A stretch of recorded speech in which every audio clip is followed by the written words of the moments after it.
how I played the game Valheim. It all started harmlessly enough. I appeared in the meadows. Here the only dangerous are low-level snakes and wild boars. My task in the survival is to develop as much as possible. My first goal will be Eichter. Eichter is the first of 6 bosses. Since he is first, the dealing with him will not be a problem. But I'm getting ahead of myself. First I need to find food and craft an axe. By the way, this time I'm not playing alone. I hope together we can conquer all the enemies on this map. I need to craft a bow, so I had to start chopping wood, but now we have bows and arrows.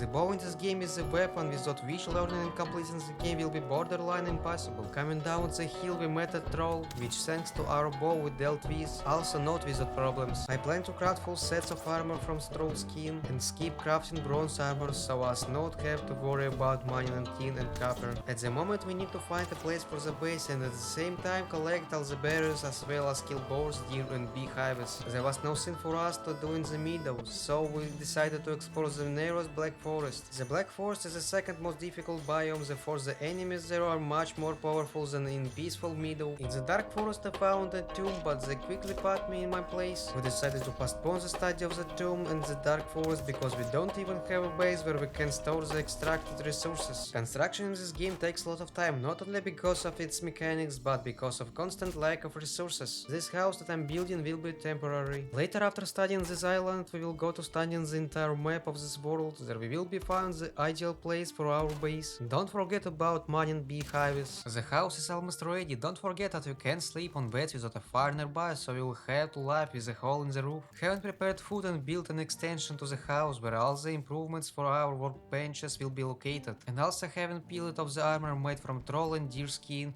We set out to kill the first boss. As I already said, the boss is quite weak and there are 2 of us, so immediately called the second boss. With the second boss it became more interesting.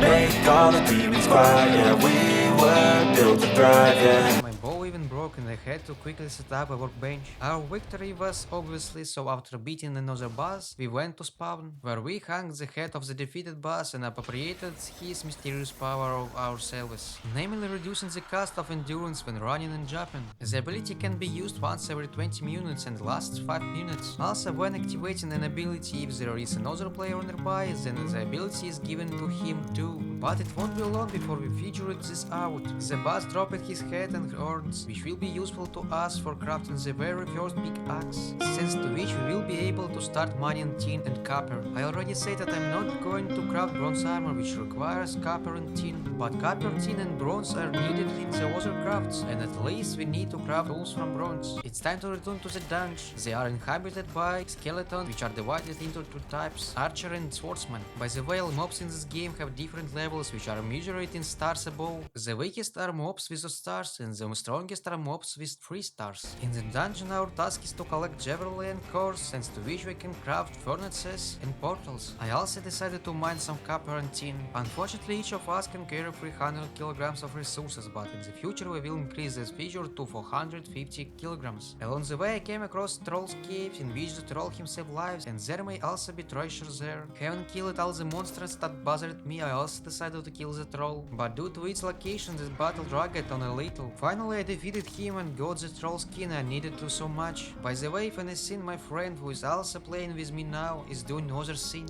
The 2 of us will not always be in the same frame, but don't worry, we will go through all the important stages and interesting moments together, so you won't miss important content. After killing the troll I went to the base where I laid out everything necessary and prepared food. I also installed 2 furnaces, one for smelling ore and the other for producing coal. On this day we did household chores. Sitting at the base is of course good, but the island does not explore itself. On the way to the Dark Forest I met a troll, whom I killed without any problems. In the Dark Forest the only thing I need are the dungeon, which I successfully cleared and took everything I needed. For convenience I will call my friend by the name Steve. This is not his real name, but just his pseudonym. Parallel to my study of the map, Steve was getting the wood we need for our house and coal, and we are going to need a lot of coal. Having killed the troll who was in his cave and taking everything precious from from there I went to the base to lay out everything I had gotten. We can't wait any longer and it's time to start mining copper and tin. After the first melting I crafted a blacksmith and a cauldron for cooking. After killing the troll I still continued to mine ore. For the next 2 days Steve and I was mining tin, copper and wood, occasionally distracted by killing trolls. I mostly kill the trolls but sometimes it was too hard with Steve's help. The skin of the trolls we kill is used to improve armor. Not on the first try but still Steve and I were able to deal with the trolls and return to resource extraction. We will skip the stage and move to the moment when resource extraction is behind us. I have to travel much further than I expected. For some reason the video recording programs did not record the game, but the working screen I did not notice this and for about 7 hours of materials was lost. The most important thing is that the recording of the murder of the second boss was spoiled, as well as purchasing a belt from a traveling merchant, which increases the maximum carry weight by 150 kilograms. I'll have to kill the second boss again, but I'll do that later. The situation is certainly unpleasant, but not catastrophic either. And so, having crafted the boat and killed the boss, we went to look for new lands, since the island with the second boss turned out to be very small. The search led us to the island on the shores of which there were plains. We immediately installed a portal since there will be a lot of deaths in this biome. Since the inhabitants of this biome are very strong and are capable of killing us with one blow. As soon as we found it, we immediately began killing nearby logs.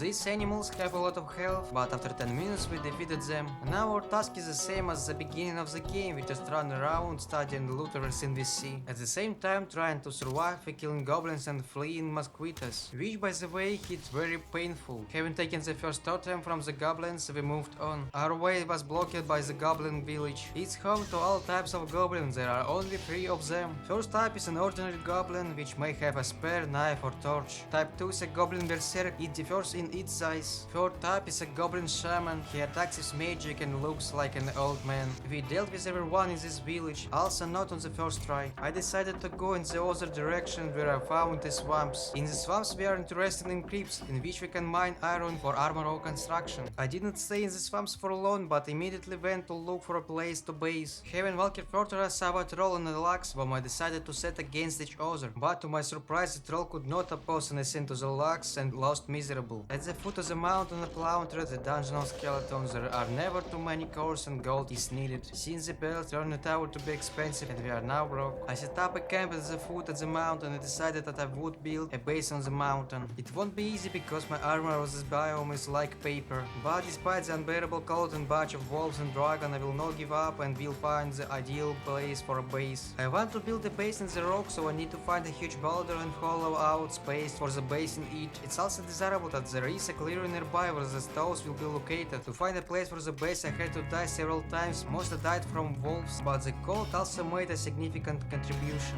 The best I could find was a boulder at the pass located under a cave that I will explore in the future, but I think it's too early for me to go there yet. I decided to immediately put up a fence so that the wolves could not suddenly attack me, and they visited me often because the sounds of the stone mining cannot be hidden. This is what our future base already looks like. Now, of course, it's not very good, but it will turn out to be a very atmospheric house. Steve is transporting all the copper and mining from our old base on the ship. You ask why, and I will answer you that metal cannot be transferred from portals, so we will have to transport it using a ship. This is what the intermediate stage of construction looks like. We have even transferred resources. In parallel with construction I fought off wolves and dragons. I also completed a small area and installed stones there, but in some places there were stones in the way that had to be removed. By the way, take note, I think those who have played this game will understand me. There are a lot of workbenches and additional to them in the game which need to be placed next to the workbench, but it takes up a lot of space and is not very beautiful, so I usually make such a wall out of wood. And behind this line I put all the additional to the workbench, and if there is not enough space then I simply put the second floor behind this wall. It looks good, but the add-on for workbenches is not visible at all. I melted down the iron that I got from the crypt and made a stone hearth which is very convenient for cooking. And here is what the result looks like. It didn't turn out bad. I placed a cauldron and a cooking station there and also made a small wall of stone. So far I have only built half of the base, there is still a lot of to do. Construction is good, but quality wood runs out very quickly. This type of tree only falls from birch, which cannot be cut down with a stone axe, which is why we crafted bronze tools. Also I didn't see how I crafted it due to a glitch in the recording program. It's good that I didn't miss anything special. To continue construction we needed iron, so I went to the swamp and built a fortress. This house will become a stronghold in the swamp. In the swamps my task is to clear the crypts from monsters in parallel with loot chest and iron mining. The only enemies in these crypts are Dragro and slugs. They do a lot of damage, but compared to mosquitoes or goblins, they are very weak. Any extraction of resources is not a very interesting part of the game, so let's fast forward to the moment when I take the minenet to the base. Having laid out everything unnecessary and taking only iron ore, I set off towards the base. I am very lucky that the base is relatively close, but I have to go through the plains where goblins and mosquitoes live. So I reach the foot on the mountain, but one mosquito bite and I wake up in my unfinished base.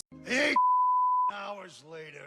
I successfully took the items and put all the iron ore in the chest. There is a stone building nearby that I use it to kill lugs. Broken meat is an important thing, but a house without a wall needs to be completed. Here's an approximate outline to which I will increase our base. We were lucky that during copper mining we were left with a huge amount of stone. Construction was delayed, I built day and night, and even snowstorm didn't even stop me. And now the walls and ceiling are completed, there is a feeling of security in the base. Now the most important thing remains, namely decoration and lighting. Construction is my favorite stage in all games. I have always enjoyed building bases and learning building mechanism in games. This is what the intermediate stage looks like in the future. The base will undergo major changes in decor. In the meantime, it's time to explore new swamps, in which I also built a small house. It's time to put things in order in the chest and also craft new iron chest with increased capacity. I spent almost 3 game days on this, and this is what happened. Of course, I went too far with the number of chests and half of them are empty, but all the resources are sorted and labeled with signs. The base looks a little empty, but this can be fixed a little later when I get around to it. I'll definitely show you the result. I need to unwrite a little, and the best place to do this is the swamps. In the swamps as usual, I tried not to die and get all the iron I could see. Returning home I was greeted by an unexpected raid. At the moment I was playing alone without Steve, so I will have to fight back alone. The base showed itself well, I can shoot through the window without any problems, and the stone walls were practically not damaged, only the doors were damaged. My method of installing improvements for workbenches showed itself to be excellent. By the way, this is what it should look like, if you take note. Having installed improvements for workbenches, I began to fence off my territory. After the last raid, I realized that without a fence anyone could start destroying my house. By the way, during a raid several trolls may come and destroy part of the base in an instant. This is what a fully completed fence looks like. After building the base, all the resources and food ran out, so I returned to the meadows and dark forest where I spent the whole day getting berries and meat. I think it's time to clear out the dungeon that is located 2 steps from my base. Here it turned out to be a lair of werewolves where there were also werewolf shamans. They turned out to be too strong and my troll skin armor has long been unable to cope with the enemies here. In the dungeon I found crystals and many rooms where I did not find anything important. The dungeon was a little disappointing, I was hoping it would be more interesting. Somehow I'm sitting at the base, I think it's time to travel. I went along the island killing everyone on my way. I met a puddle of tar which was next to the goblin village. The slugs that were in the puddle killed most of the goblins, so I was lucky to take all the metal and start digging out the tar without any problems. The extraction of tar took a little longer, but real men bring everything to the end.